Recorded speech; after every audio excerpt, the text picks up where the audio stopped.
there is another thing that I'd like to bring up, gentlemen, اور وہ تھا Smith کا آؤٹ جو ڈی آر ایس کے اوپر ریویو کیا گیا. یہ اب آپ کی اسکرین پہ ہم لے کر آتے ہیں. I'll open the discussion on this floor for all of you. That Smith, the keeper is going down the leg side. Smith is clear. I mean, it looked to me that's not out.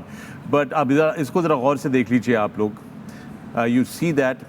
And you can see the off stump آپ کو نظر آ رہی ہے left پہ clearly, ٹھیک ہے نا, bottom پہ اگر آپ دیکھیں وہ بلو باٹم پہ, یہ امپیکٹ تو بھی, اور امپیکٹ نی رول کے اوپر ہے, نی رول کے اوپر ہے, اور اس کا جو فرنٹ لیگ ہے وہ پورا ہاں وہ بھی ہوا میں ہے, وہ بھی پنچوں میں. لیگ اسٹمپ نظر بھی نہیں آ رہی, لیگ اسٹمپ نظر آتی تو یہاں سے نیکڈ آئی سے لگ رہا ہے, اسٹریٹ اوے لگ رہا ہے it's gonna miss the stump at least by an inch, right? اور اگر وہاں سے نہیں ہوگا تو stumps کے اوپر سے چلا جائے گا. and look at this DRS showed hitting middle of leg stump. So even Smith is not happy with that impact and that DRS decision. He can't understand why he got 3 reds there. Umpire اتنا surprise ہوئے جب باہر سے decision آیا, on field umpire. Look at the expression on the umpire's face. Even he is surprised, but he can't believe that he gave a bad decision, right? Because his decision has been questioned here and he's been put on the spot. Striker end پہ جو better ہیں, umpire نے ان کو بھی مطلب یوں کیا کہ I don't know how that happened. زیادہ سے زیادہ وہ یہی سوچ رہے تھے کہ امپائر کال ہو جائے گا ہیٹنگ پہ, right? That's what we were thinking at that time.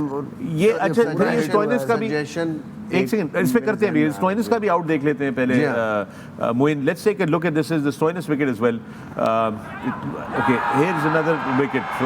So this was a referral to the leg umpire, third umpire. So he had all the technology in the world. Right. اچھا یہ اس کا ہاتھ دیکھیں, right والا bottom hand چھوٹا ہوا ہے, تو وہ تو ناٹ آؤٹ ہوتا ہے بلے سے, ناٹ آؤٹ ہوتا ہے بالکل. یہ بھی ایک بڑا ڈاؤٹ فل ڈیسیژن لیکن ہوا جو تھرڈ امپائر نے اس ٹائم ساتھ بتایا ہے کہ it was still in contact with the bat when the ball ہٹ.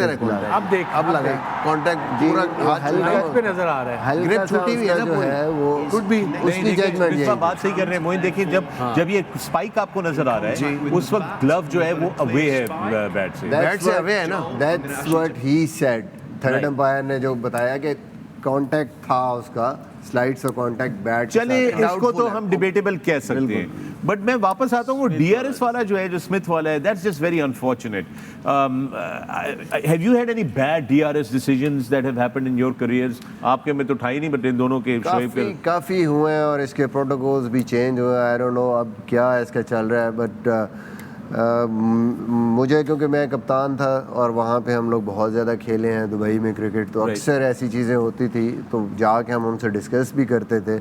ایک تو جب فلر بال لگتا ہے, شان مسعود کا مجھے آؤٹ یاد ہے فلر لینتھ بال پہ, جو کہ کلیئرلی ہو رہا تھا, بال بہت بڑا کلیئرلی لگ رہا تھا کہ یہ بال ود دا اینگل چوتھی پانچویں اسٹمپ پہ چلا جائے گا, لیکن وہ جب ہٹ ہوا ہے تو اس کے بعد جو فلر بال ہے سم ٹائمز کیا ہوتا ہے وہ لگتا ہے, تو کیونکہ بال ٹریول نہیں کرتا ڈسٹینس, تو وہ جو آپ کا ہوکا ہے یا وہ اس کو پراپرلی کیلکولیٹ نہیں کر سکتا کہ بھائی اس نے کتنا گھومنا تھا پچ ہونے کے بعد. بال پہنچے گا تو وہ کہاں تک پہنچے گا, وہ سیدھا دکھا دیتا ہے, سیدھا دکھا, تو وہ اس نے پورا ہٹ کرا دیا. اور اسی طرح ویسٹ انڈیز میں ایک دم میں لیگ بفور ہوا, میرے فلیپ پہ بال لگا, پیڈ یعنی کہ نی کے اوپر, نیک سے اوپر لگا, بٹ جب وہ امپیکٹ دکھایا اور ریپلے میں انہوں نے آؤٹ دے دیا تو وہ جو امپیکٹ آیا وہ نی رول پہ آیا. And I was so surprise کہ یار مجھے بال اوپر لگا ہے. لیٹ می ریفریز دیٹ, آپ کو بال لگا تھائی کے اوپر تقریباً, رائٹ, نی رول کے اوپر, ٹھیک ہے, اور جو ریپلے پہ جو ڈی آر ایس چلایا نی رول سے اوپر لگا فلیپ پہ, جہاں پیڈ ہے اوپر, امپیکٹ جب آیا تو وہ نی رول, تو وہ میرا گیس یہ تھا کہ جب بال گزرتا ہے آپ کے, یہ فرض کریں بیچ میں آپ کا نی رول ہے, وہاں سے جب گزر رہا تھا تو اس نے ایک فریم پہلے وہیں پہ امپیکٹ دکھا دیا. اور آبویسلی اس ٹائم پہ بال ابھی اس نے پوری ہائٹ نہیں لی, وہ وہاں لگا تو اسٹمپس کو ہٹ کر گیا. اگر وہ یہاں پہ اس کا امپیکٹ دکھاتا تو وہ نکل جاتا. تو یہ ابھی بھی لوپ ہولز اسٹل. اس میں میں یہ کہہ رہا تھا کہ ایک سجیشن یہ ہے کہ جہاں پہ آپریٹر بیٹھتا ہے جو آپریٹ کرتے ہیں سافٹ ویئر کو, میرا نہیں خیال ہے کہ وہ ایک کرکٹر پروفیشنل کرکٹر ہے, تو وہاں پہ بھی آئی سی سی کو چاہیے براڈ کاسٹر کے ساتھ بات کریں کہ وہاں پہ ایک پروفیشنل کرکٹر بیٹھا ہو جس نے کرکٹ کھیلی ہو, جس کو ان تمام چیزوں کے بارے میں پتہ ہو. بہت دفعہ ایسا ہوتا ہے ریورس سوئنگ ہو رہا ہوتا بال. ابھی جو مصباح نے جس ڈیسیژن کی بات کی ہے شان مسعود کا, وہ اتنا بڑا ریورس سوئنگ ہو رہا تھا, جس جگہ بال لگی ہے وہاں سے اگر وہ وکٹ تک ٹریول کرتی وہ چھٹے اسٹمپ پہ ختم ہونی تھی. یہ میں اپنا آنکھوں دیکھا واقعہ, میں اس ٹیم کا مینیجر تھا, باہر بیٹھا دیکھ رہا تھا. تو اس پہ کسی کو بھی کبھی یقین نہیں آیا کسی کرکٹر کو.